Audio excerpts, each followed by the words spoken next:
See, I'm a firm believer. Now look at, I'm not here to point fingers or anything, but I'm a firm believer. If you always have a lot of different issues, maybe if it's heartburn, maybe if it's stomach problems, that there could be some things you need to let go of. Maybe some people you need to forgive. I mean, it could be some sin you're in. It could be some things. I'm saying if you walk outside, you slip and you hurt yourself. I'm not saying that's a demon. I'm not saying that's the devil.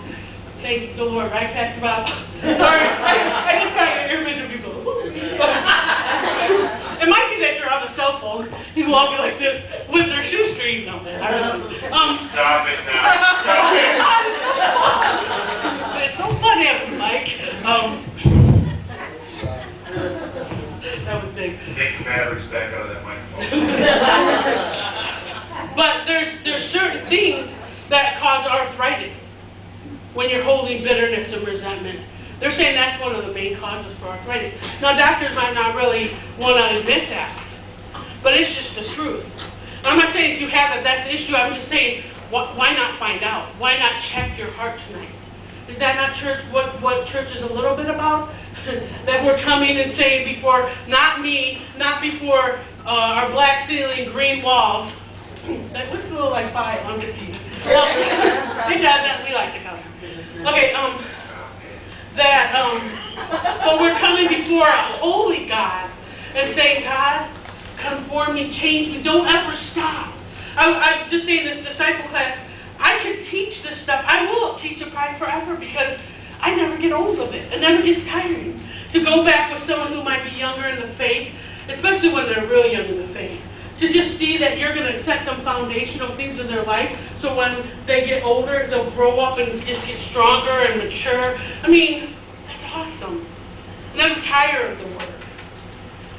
Let's go to Colossians. You got your Bibles? Take out your Word. Colossians 3. There is something different in the air in this place tonight. There's something weird in this place. I'm going to get to the bottom of this. You got those on there? Jay, you can read that, right? Which you yourselves once walked when you lived in them, but now you yourselves are to put off all these: anger, wrath, malice, blasphemy, filthy language out of your mouth. Do not lie to one another, but you have put off the old man with his deeds, and have put on the new man, who is renewed in knowledge, according to the word of the image of him who created him.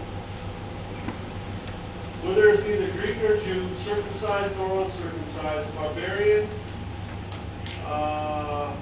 slave nor free, but Christ is all in all.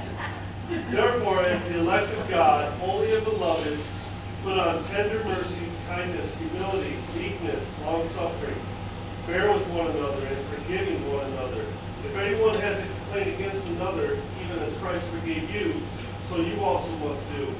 But above all these things, put on love, which is the bond of perfection. And the Amplified here says, which binds everything together completely in ideal harmony. See, bitterness is going to split a church.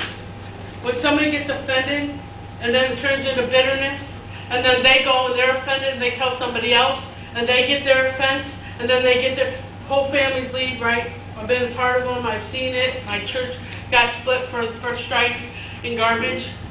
The Bible here says, strive after peace. We work for rest. We strive for peace. We don't have to strive for anything else. We don't strive with God. We don't have to strive with the Word. Everything's been given to us freely. Everything's been already done for it. So what we have to fight against is our flesh and our mind. You know, when you feel like somebody's hurt you or something's been said to you or something's offended you, what are you going to do with that? Know now. You might say, hey, I'm doing great right now. Everything's great right now.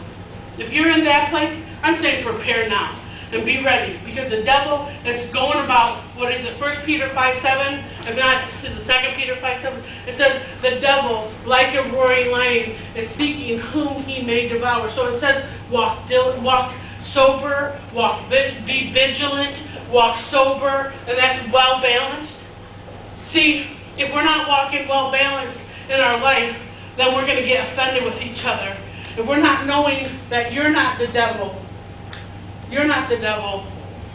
You know, the devil can use people, but when the devil's using a person in your life and you're ticked off with them, frustrated or angry with them, you need to step back and pray.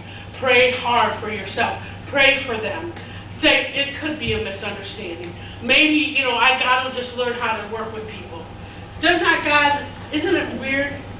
Interesting, maybe is a better word, that he puts us in a body with a whole bunch of people that sometimes they just rub you the wrong way. Sometimes it's just they think different, right? And what are we going to do to ever stay together? By the way, me and Jerry have been married 19 years tomorrow. No sloppy, bushy things today. But I was just thinking about that. If you don't keep forgiveness in your marriage, you're not going to keep your marriage. If you don't keep love to say, you know what, I want to stay in love. I want to stay in love with God, and I want to stay in love with this person. Forgiveness has to be the biggest key there. Because if we don't, we're going to always you get offended. You don't think, how do you get offended with someone you live with? You just know you just get over it. No, you get offended with your spouse. So here, offenses is coming in all over the place, trying to rip up every part of your life. In your job, I'm sure some of you can say there's people in your jobs that just drive you batty. And it makes you, they say that people quit jobs more because of bad relationships than they do for any other reason.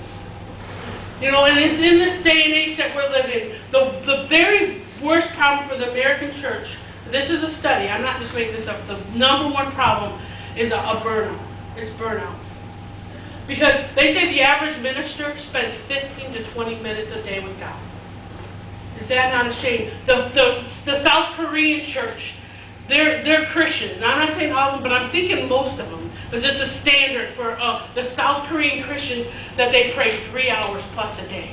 Now, am I saying that you have to do? I'm not saying that you have to. I'm just saying we need to take more time for God.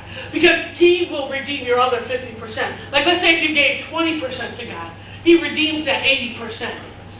He makes everything go better, and everything go smoother, and everything go quicker. So you, with stress, going like this in your heart, and you go here and there, and all over the place, and your hair's crazy, and you're a hot mess, and you're sweaty because you're so tired, and you can't hardly talk to nobody because I'm so tired. Who doesn't say that today? I'm so busy. I'm so tired. Well, that's your issue. You can do what you want with your life.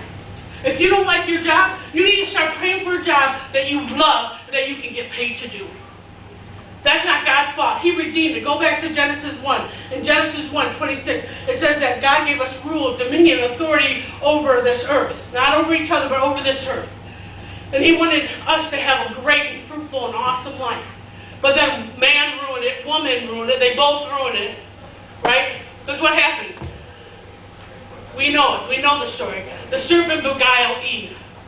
Eve deceived her husband. And her husband ate, and they both ate. And their eyes were both open. They were naked. They were ashamed. And they had fear. And these are the same issues we deal with today. It was right when God said, what did you do? You ate that from me. It's the woman you gave me. He goes to the woman. Here's the woman. What did you do? Why did you eat that? It's a serpent. Then he goes, curse you, serpent. It's like, read it. It's exactly what happened. It's the same way in our life. All we do is want to point fingers. Well, it's those kids. It's my husband. It's my wife. It's this job. Pray for another job. I'm serious here. We're going to pray today before we leave finances in this church. We're paying carpet in that new church. Somebody here has money for carpet, or you know somebody who has money with his carpet, or you know somebody who will give us free carpet. I'm calling on people. I'm saying it. We're getting new carpet in that place over there. But we need faith for that. Is that okay, Kiva? Before you shut the mic off. We need to raise up our faith. Build up our faith. But how do we do that when we're so stressed out, tighter than a rubber band? I mean, one thing I heard from my mother-in-law most of her life, she had back problems, and she ended up getting cancer and dying from it. The church, I'm thinking, had a big part in her death. I have to be honest. Jerry would testify that, I hate to say it, but it's just something that has to be said.